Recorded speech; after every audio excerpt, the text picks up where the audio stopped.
కానీ నన్ను ఒక దూరాన్ని ప్రొజెక్ట్ చేసి నేను ఒక ఆయన పెట్టినండి సోషల్ మీడియాలో పోస్టు. జనగామ మార్కెట్ కమిటీలో ఒక అమ్మాయి పాప లేడీ పోలీస్ కాలు ముక్తా ఉంది. నీ కాలు ముక్తాం సార్, బాంచండి సార్, కొనండి సార్. ఇది దొరల పాలన, మాది దొరల పాలన. దర్జాగా కాలు మీద కాలేసుకొని రైతు నడుమింట్లో పండుకొని ఆయన పొలం బారింది దొరల పాలన అండి.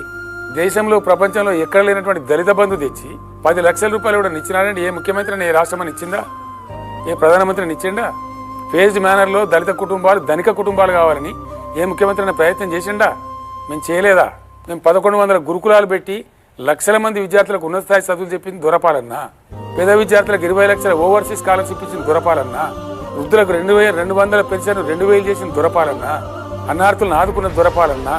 ఒక సిస్టమేటిక్గా క్రమ పద్ధతిలో కొత్తగా వింత పాతక రోత అనే ప్రజలను గురిడి కొట్టించడానికి ఒక విష ప్రచారం చేసి అడ్డగోలు హామీలు ఇచ్చి వీళ్ళు గెలిచినరే తప్ప మాది ఆ దొరల పాలన. అడుగడుగున మా దగ్గర మానవీయ కోణం ఉంటుంది. కేసీఆర్ కిట్ 4